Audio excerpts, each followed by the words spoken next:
All right, got a couple of minutes here. I'm just making sure all of my technology is working.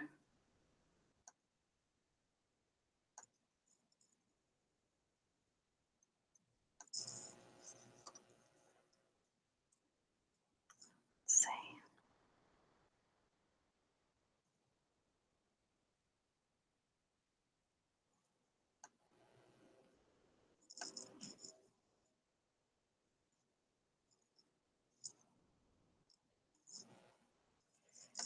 All right. Okay.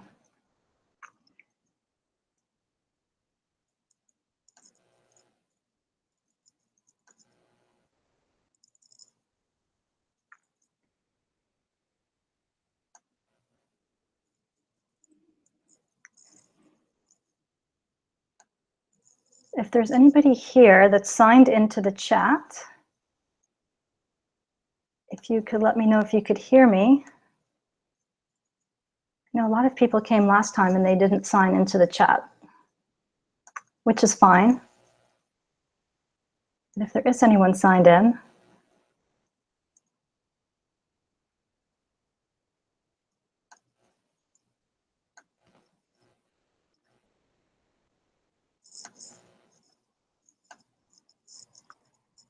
okay, we've got one more minute.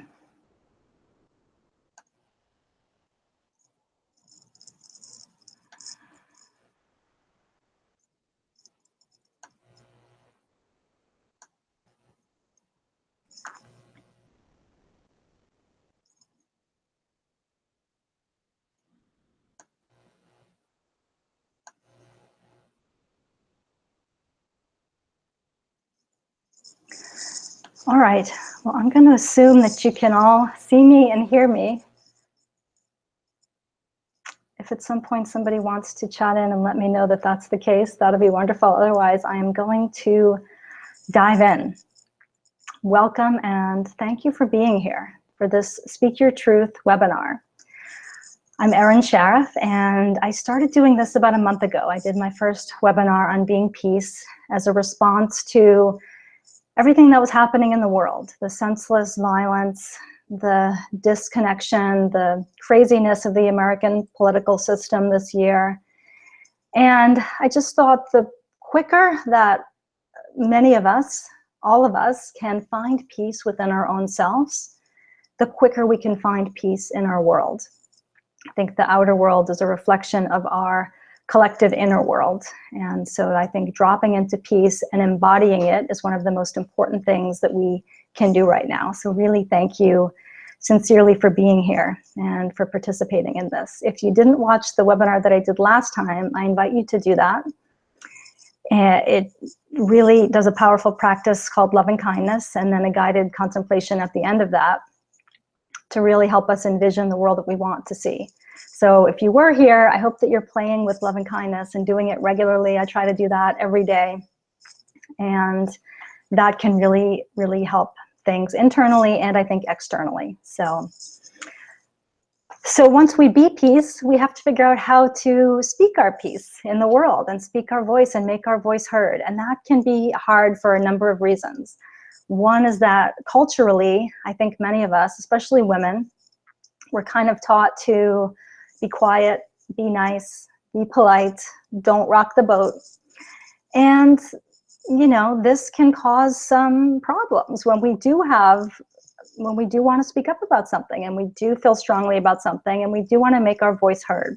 So sometimes we have to put a little bit of practice into it, into overcoming some old patterns and stretching our wings a little bit. And I've got some methodical steps that I'm going to invite you to go through to start playing with this. The other thing, people sometimes think, well, my voice is so small, it doesn't really matter. You know, the issues are so big and I'm just one person. And I would encourage you to kind of rethink your feelings around that. And I'm going to give you a couple of examples as we go on as to why that may not be the case. And so I'm going to tell you a couple of stories, give you those tips that I mentioned, those guidelines, and then we'll drop into a practice together. So that's my general plan for this time that we have together. So The first story that I have for you is from the Dalai Lama. I'm a big fan of his, and I have had the opportunity to hear him speak a couple of times. I've been lucky enough to be in his presence. And in one of those sessions, somebody asked him a question that had me on the edge of my seat. And they asked the Dalai Lama, how do you feel about China? And if I'm sure many, if not all of you know the whole story about Tibet and China and how the Tibetan people and their culture were pretty brutally put down and ravaged by the Chinese. This is just a fact of what happened, and many of the Tibetans, including the Dalai Lama, fled and have been in exile for decades. It's still going on today. It's a huge persecution, and yeah, so I was so curious to see what he was going to say about that as the leader of the Tibetan people in exile. And he said, I am grateful to the Chinese. And I thought I heard him wrong, but he went on to explain that what the Tibetan people stand for, Tibetan Buddhism, is all about compassion and love and kindness. He said multiple times, my religion is kindness. And so he said, without China, those would just be ideas that we would practice on our meditation cushion or within our own community where people tend to be compassionate and kind anyway. But when China did what they did, when China took those actions, that gave us as a people the chance to embody what we represent in the world in a way that we wouldn't if it just remained an idea. And so he said this, I'm paraphrasing, but it was like the Olympics of compassion, when somebody's being that cruel to you and that ruthless to your people, and you can still find compassion for them in your heart and not let your heart and your mind and your body tip over into fear and anger and revenge and all of the things that it's so easy for us to do in the West. He stayed in compassion and he stayed in kindness the whole time, he says, and I believe him. And so that can kind of reframe if something is happening and you start to think, oh, how could they do that? How could they say that? How could this happen? You may want to ask yourself a different question. This may not be happening to me. This may be happening for me. This may be an opportunity to exercise the best parts of myself. It's not that you want to be a doormat. It's not that you don't want to speak. We're going to practice speaking up for what we believe in, but doing it from a place of love and compassion and kindness, and not from anger and fear and desire for retribution or control. The first scenario is much more skillful than the other scenario. So that's something for you to consider. Okay, let me show you.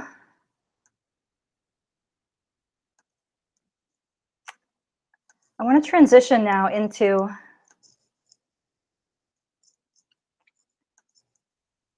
okay. So that brings me to these 4 principles, which I rely on over and over and over in my life, and I've shared them with so many people.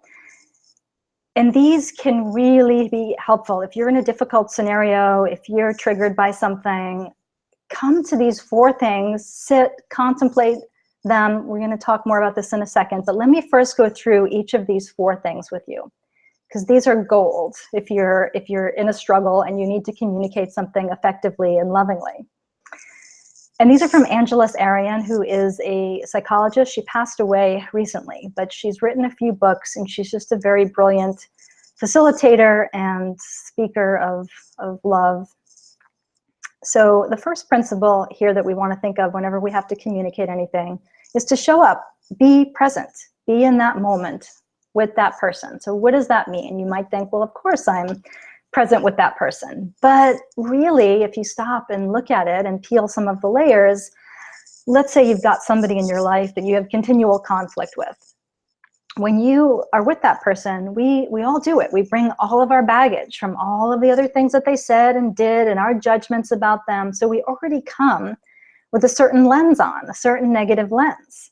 And that colors our communication and how things go. And we can't unhear and unsee all of those things. So those are part of us, but we can notice that those are judgments about the past. This is now. This is this moment. Everything is shifting and changing constantly. So can I show up as I am in this moment, bringing my best self, and can I communicate with them as they are in this moment, as they are, without clouding your judgment about how they might, what they might say. So be present as best you can in that moment, giving them a chance and giving yourself a chance. So the second one here is to pay attention to what has heart and meaning. And this is another really big one. So words are so limited and limiting. And most of communication is not through words. It's through a feeling tone, it's through body language, it's through all sorts of other things. So when you're in a communication with somebody, you can first of all notice for yourself, what is your intention in this communication? What's most meaningful for you?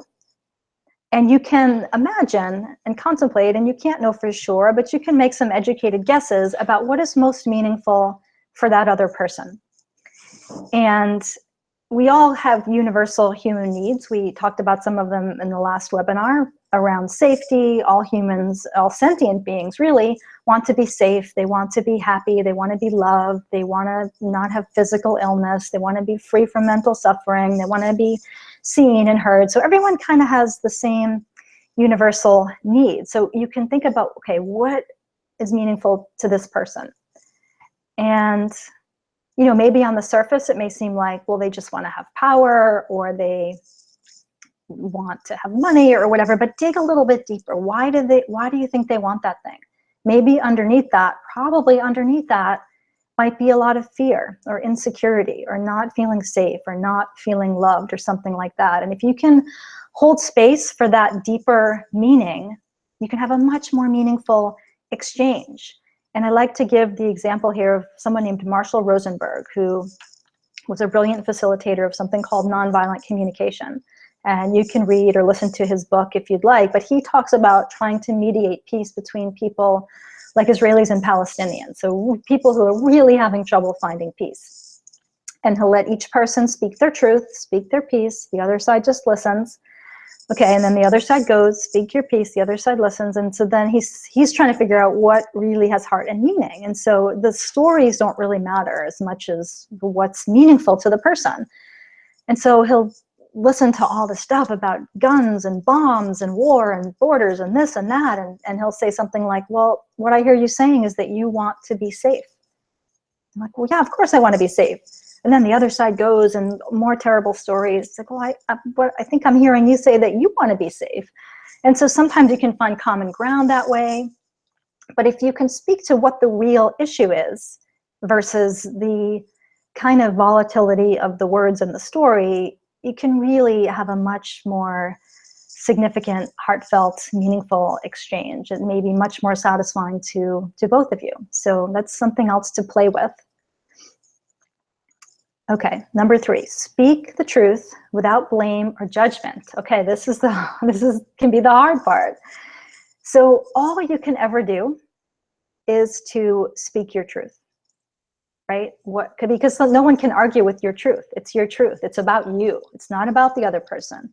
So you're not blaming them. You're not judging them. This is my truth. This is what I stand for. This is what's important to me. You know, whatever that is. I need to have quiet. I don't need to be yelled at. I, need to feel respected. And so this scenario, whatever's going on, isn't working for me that well because of, whatever, your truth. It's about you, okay? It's not, I need you to change. You do that. You never do this. You're always that. No, this is my truth, okay? I need quiet. I need to be respected. Whatever it is that your truth is. And you just say it and you put it out there with as much peace and love in your heart as you can. It's about you. It's not about them. And then this is number 4, another really huge one that I hope you will remember. Be open to outcome, not attached to outcome. So when I first heard this, it wasn't in this context. It was through another mindfulness training I was doing maybe 10 years ago. And my teacher at the time, very brilliant woman, said to not attach to outcome. And I remember being very confused by that. Like, what do you mean? My whole life has been attached to outcomes, you want to graduate from a good school and get a good job and blah, blah, blah, and on and on. Like the whole thing was attaching to outcomes. I was confused.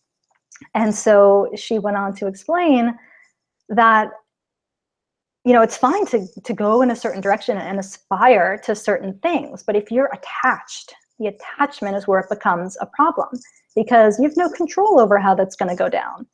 You have no control over who's going to hire you, who's going to want to be with you as a partner, what school is going to let you in. You have no control over that. You can, yes, try to line up the things as best you can, but if you line them up knowing that it could go down any number of ways, and you're going to be okay with no matter how it goes down, because you don't have control over it, it brings a lot of freedom and peace into the equation.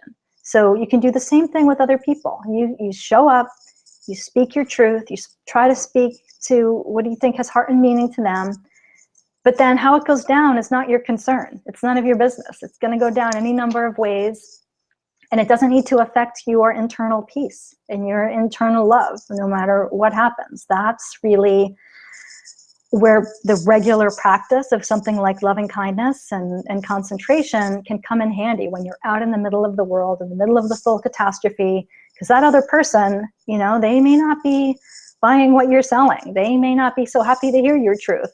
And we'll talk more about that in a little bit, but that's not your concern. You can just very respectfully, lovingly not care. And just, this is my truth. Okay, what do we, here it is. And deal with it from that place, not attaching to outcome. So I invite you to play with that in anything and everything.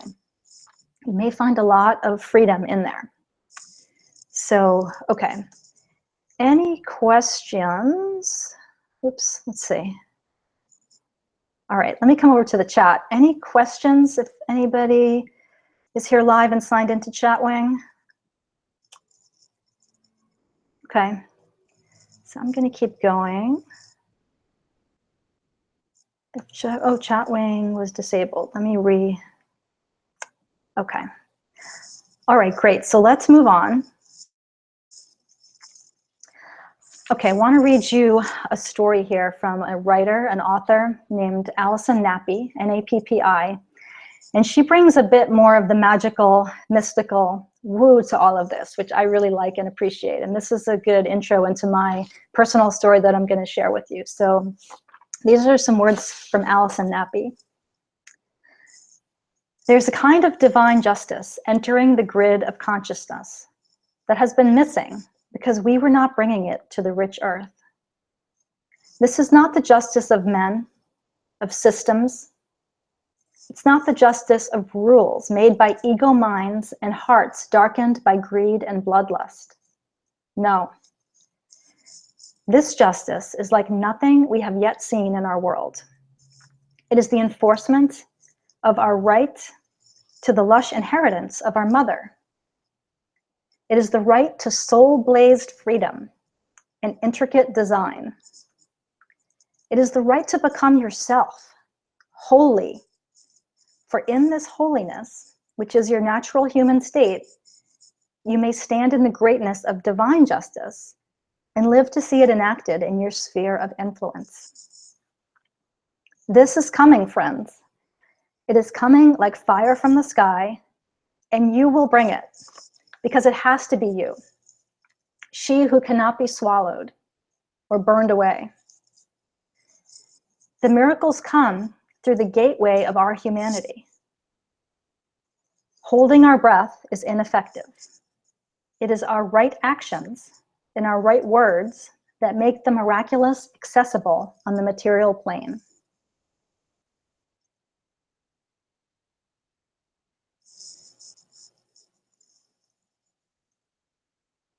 The miracles come through the gateway of our humanity. Holding our breath or being silent is ineffective. It is our right actions and our right words that make the miraculous accessible on the material plane. So I love that. I hope that you got something out of that. If you want a copy of that, you can email me and I'll be happy to send it to you. I think it's very powerful. And it really is a good intro into my little personal story that I'll share with you. So these are concepts that I've been playing around with for a while.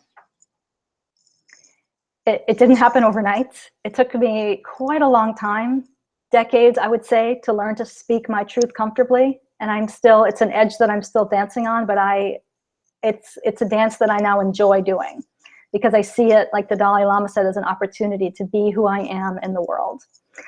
And so one such opportunity came when I was working for a big organization, and something came across my desk through my email about primate research. And I've blogged about this. It's one of my favorite examples because of the magical outcome that happened that I did not at all expect. So if there's one thing that concerns me, it's animals being abused or neglected. And if you're not sure what your truth is, if you're thinking, well, I don't really even know what my truth is, go back to your childhood and think about what you really cared about. Think about what confused you about the world. That's a really good clue about who you are, what you stand for. And so from as far back as I can remember, that's been something that's really concerned me. And so here we are, primate research.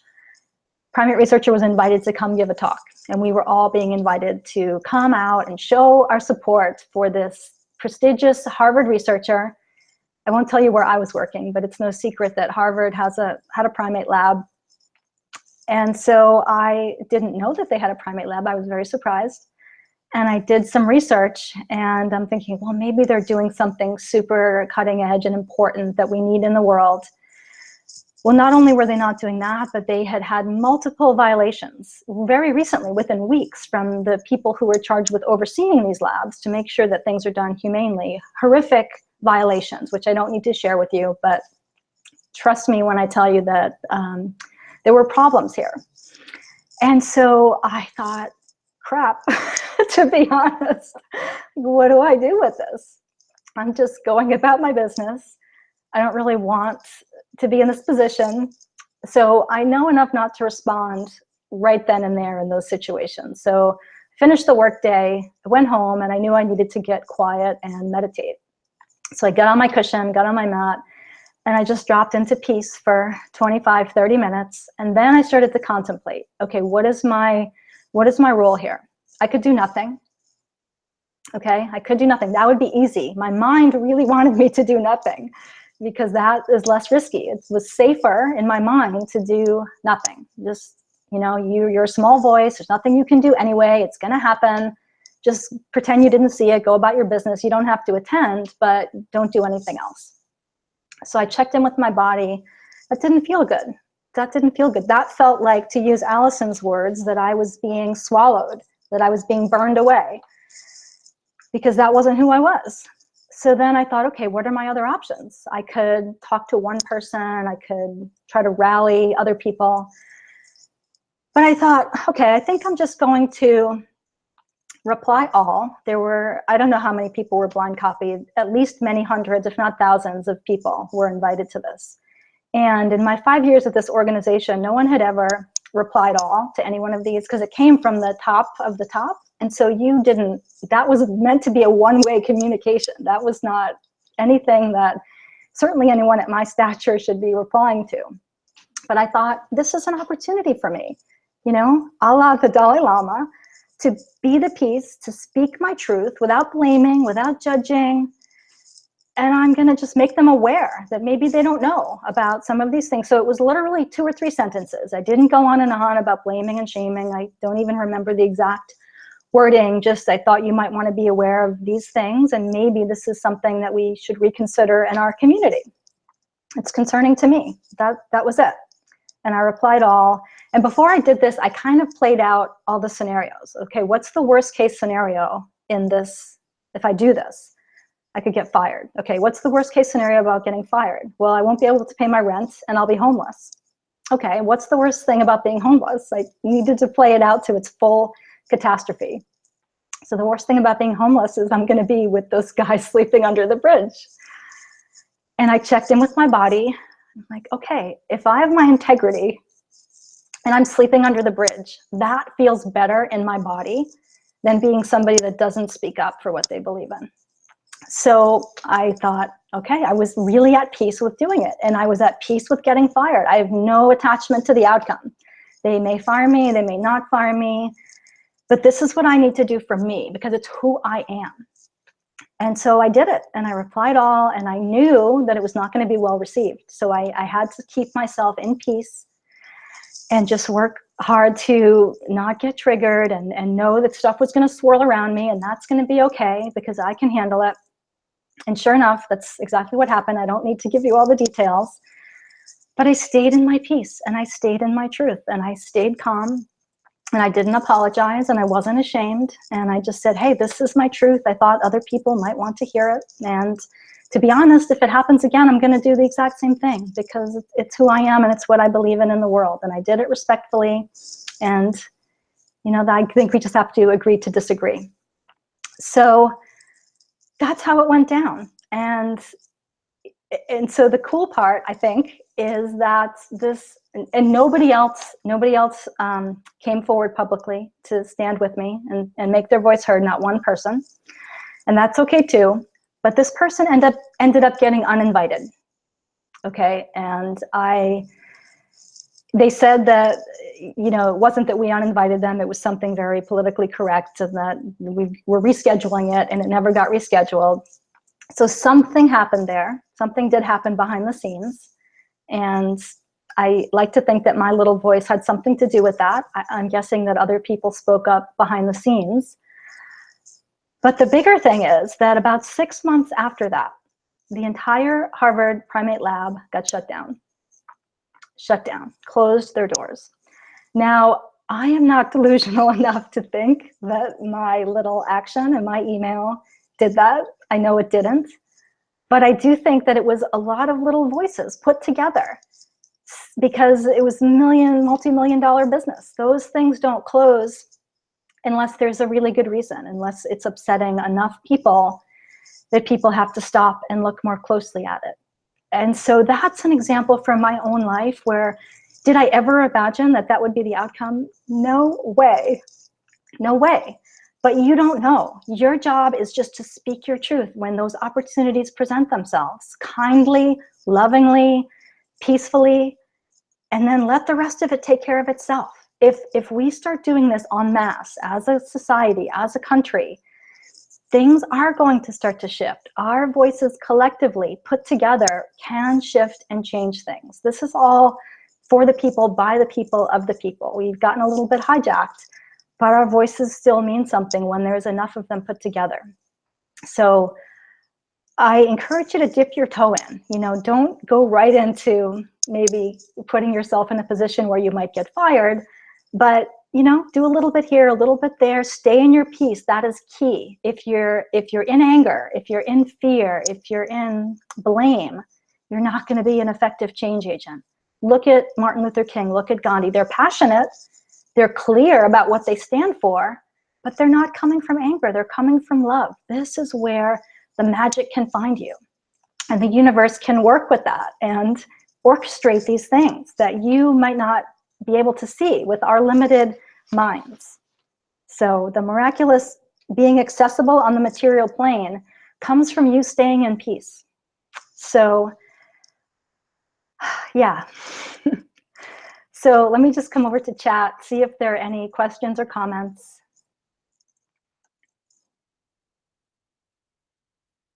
Okay.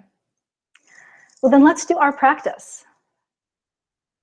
Let's do our practice together, which is probably the most important thing we could do, to just be in peace, even if we don't ever give voice to it. The being of the peace and that vibration, you putting that out into the world and having that resonate with people, that speaks for itself. So let's drop into peace, and then I'll invite you, if you'd like to contemplate how you might want to use this in your own life. So let me give you something pretty to look at. Here we go. So finding a comfortable position and actually closing your eyes if that's comfortable for you.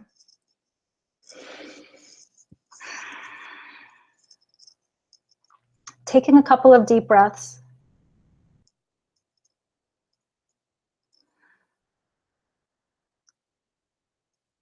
turning your attention inward.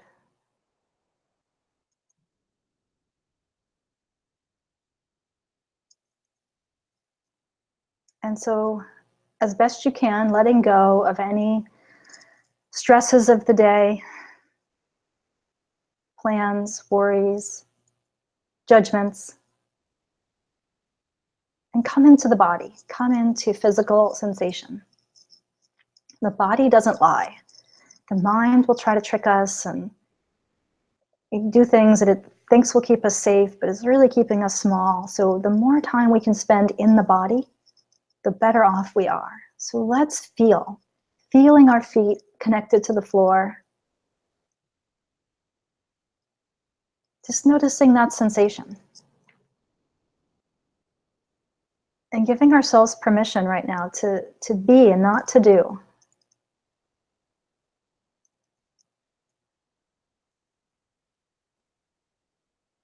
And knowing that there's no way to do this wrong. There's just showing up, noticing how we're feeling, letting everything be fine exactly as it is. Feeling the connection points of the backs of your legs with the chair if you're sitting. Just letting that pressure, that feeling, anchor you in the present. Coming into this moment right now. The only one that's ever real is this moment of now.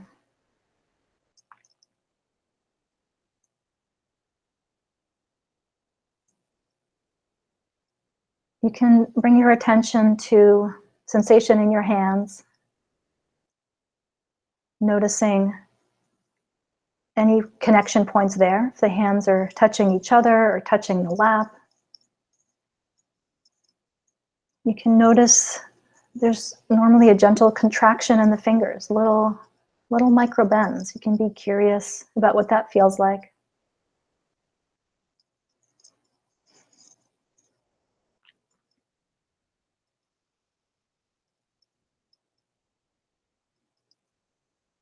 Bringing your attention to sensation in the face. Noticing the muscles around the eyes and around the jaw. And if there's any tension there, or anywhere in the body really, inviting that to soften and release, maybe sending a breath into it.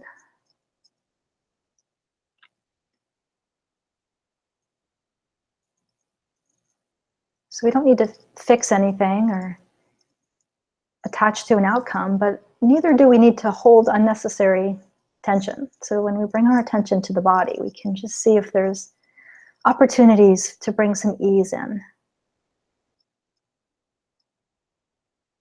And then letting your attention, we're moving our attention a little bit like a flashlight beam. We're choosing where we place it.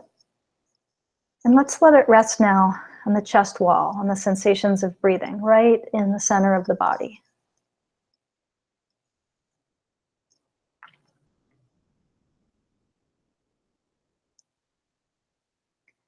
So it's not a thought about the breath, but the actual feel of air, of your chest wall moving in and out.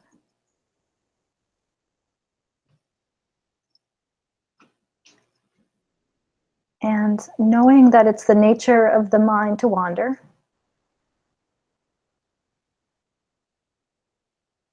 But every time you notice that you've gone off into planning or judging or worrying, just very gently come back. It's an opportunity to be present right here, right now. And we'll let the breath be our anchor.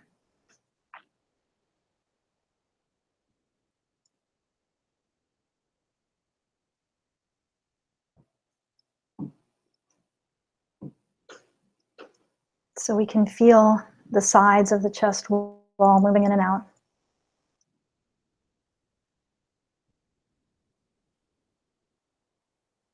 We can feel the clothing against the skin.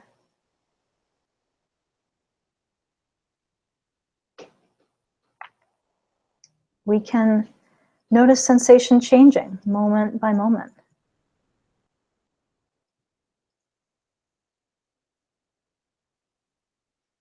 And we can invite some curiosity.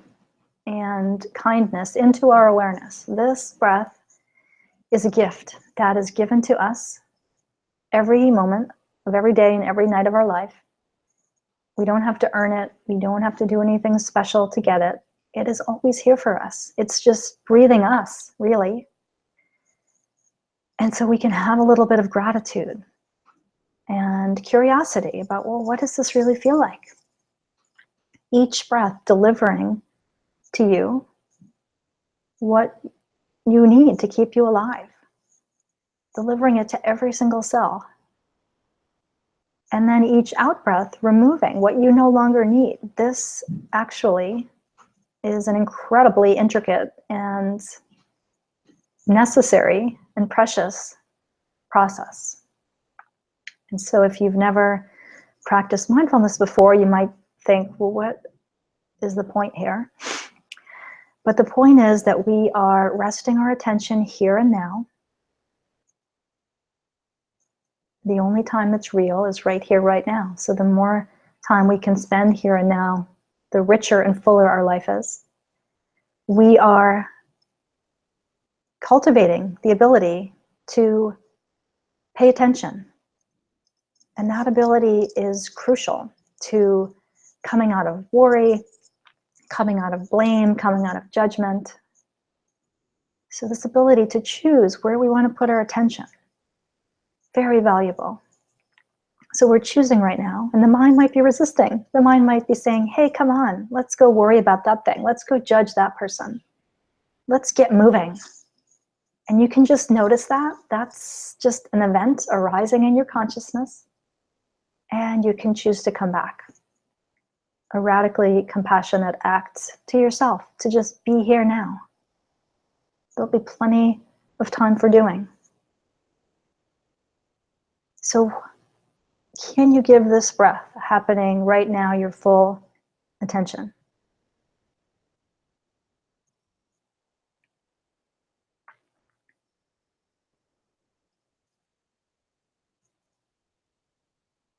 And just letting your attention ride the waves of each cycle of breath.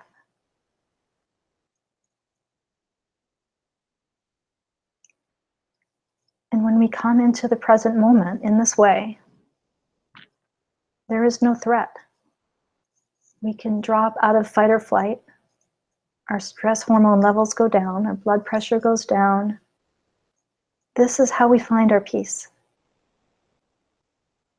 Coming out of the stories, out of the content of those stories that are so seductive, into the present moment, into the body. And we need to come here often. We need to build up this muscle,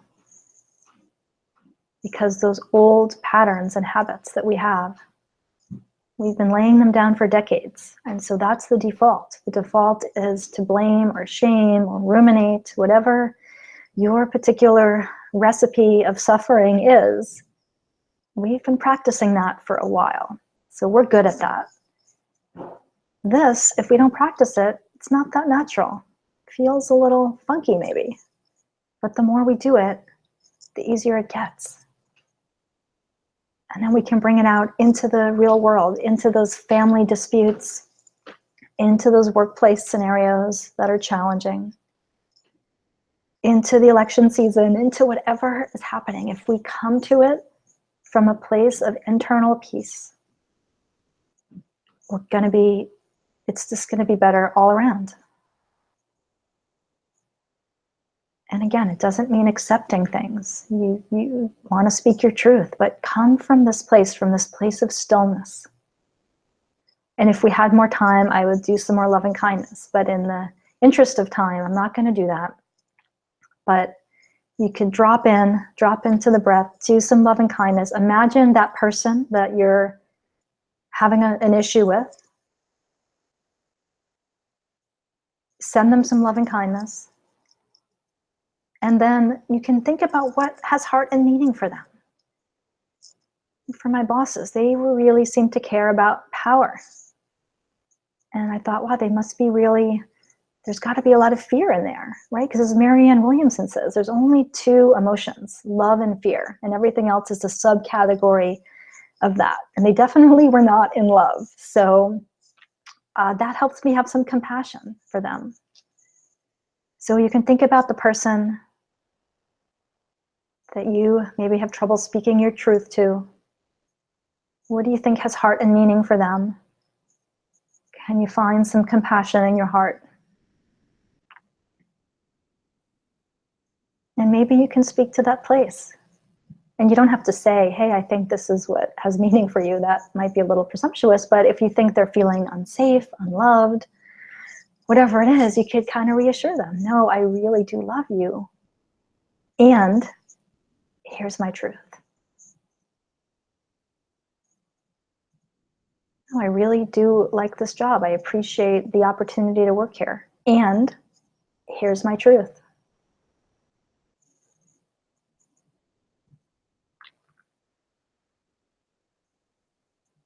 And so you can contemplate if you'd like to. If it feels like too much, stay with the breath. You can always stay with the breath. But if you want to take a minute or two to contemplate a specific scenario for you, and it may be a real person in your life, or it may be a hypothetical scenario, like an issue you care about in the world. How can you speak your truth without blame or judgment, showing up, being present in that moment, not attaching to outcome? That's where the freedom is, and that's where the growth is, and that's what you came here to do. You didn't come here to play small. You didn't come here to shrink, to make somebody else happy, to make somebody else money.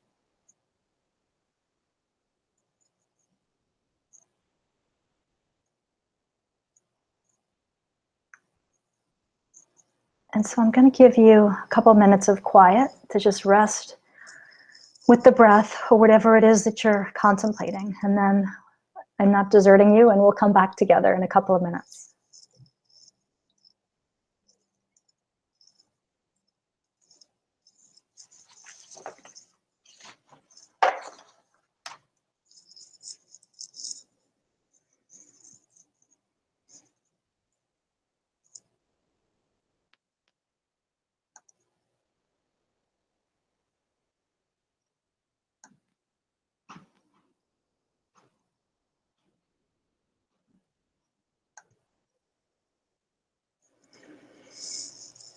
So take one more breath that anchors you very firmly right here, right now. If you've gone off contemplating, come back to the present.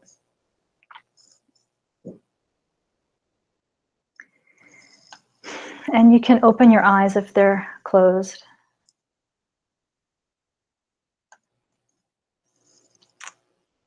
So if anybody that's here live wants to chat anything in, you're welcome to. Thought this was going to be shorter, but I am so passionate about this topic. We went a little longer than I thought.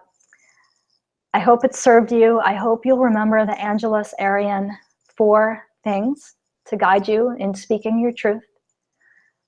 I hope that you will spend as much time in your own internal peace as you can. I hope you'll play with loving kindness on a regular basis, even, and maybe even especially, for those that trigger you.